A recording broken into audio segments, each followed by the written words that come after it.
தயிரை கடைந்து எடுப்பதற்கு நமக்கு கிடைக்கக்கூடிய ஒரு புழங்கு பொருள் தான் மத்து.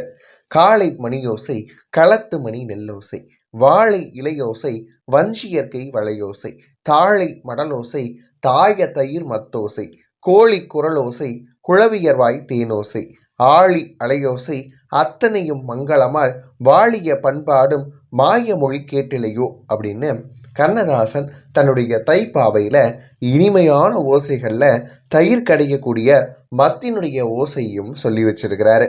மத்து அப்படின்னு சொல்லக்கூடிய இந்த புழங்கு பொருள் மரத்தினால் செய்யப்பட்டது. சங்ககால மக்கள்ல ஆயர்கள் அதிகமா பயன்படுத்தி இருக்கிறாங்க. திரண்ட தண்டையுடைய மத்தினை தயிர் கடைய பயன்படுத்தப்பட்ட விஷயத்த அகநானூற்றுல தீம் தயிர் கடைந்த திரள்கால் மத்தம் அப்படிங்கிற வரியில நம்ம ஊர் புலவர், அதுவும் மதுரக்காரர் பேராளவாயர் குறிப்பிடுறாரு. நற்றினையிலையும் ஒரு பாட்டுல கயமனார் அப்படின்னு சொல்லக்கூடிய புலவர் பாசம் தின்ற தேய்கான் மத்த நெய்தறி இயக்கம் வெளிமுதல் முழங்கும் அப்படின்னு சொல்லி பாலை நிலத்தில் இருக்கக்கூடிய ஒரு ஓசையில இந்த தயிர் பானையில் தயிர் கடைந்ததால மத்து தேஞ்சு போயிருச்சு அப்படின்னு சொல்லி வைக்கிறாரு.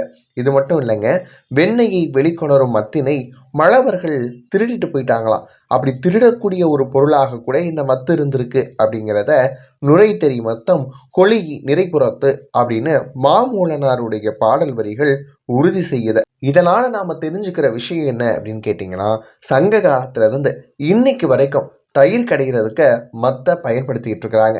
இன்னைக்கு நம்ம வீடுகளில் புழங்கு பொருளாக இருக்கக்கூடிய இந்த மத்து பருப்பு கடைகிறதுக்கு, கீரை கடைகிறதுக்கு கூட நம்ம அம்மாக்கள் பயன்படுத்துகிறாங்க.